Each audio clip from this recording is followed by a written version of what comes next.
দুর্বৃত্তরা। এ বিষয়ে সবশেষ খবর জানাতে সরাসরি যোগ দিচ্ছেন রফিকুল ইসলাম খান। রফিকুল, এখন পর্যন্ত কাউকে আটক করা সম্ভব হয়েছে কিনা কিংবা কিভাবে এই পরিস্থিতি হলো সবটাই জানাবেন।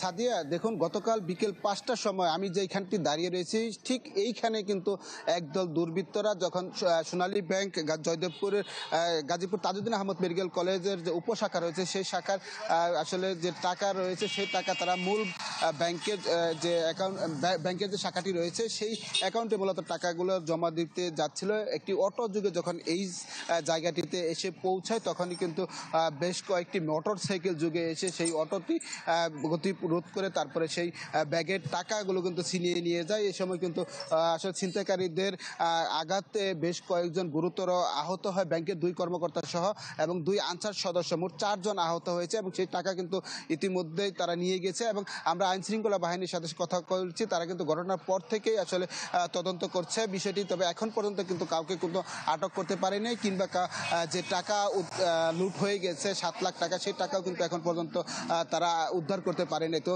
আইন শৃঙ্খলা বাহিনীর সদস্যরা বলছে তারা গুরুত্ব সহকারে সেটি দেখছে। আর আমরা ব্যাংকের সাথে কথা বলেছি, তারা যেটি বলছে ঘটনার পরপরই কিন্তু ব্যাংকের ঊর্ধ্বতম কর্মকর্তারা তারা তাজউদ্দিন আহমদ মেডিকেল কলেজে গিয়েছে, যারা আসলে ভর্তি রয়েছে ওখানে, তাদের সাথে কথা বলেছে।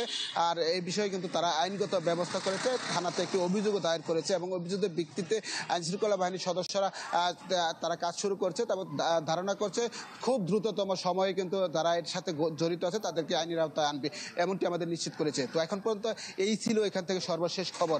সাদিয়া, ধন্যবাদ রফিকুল।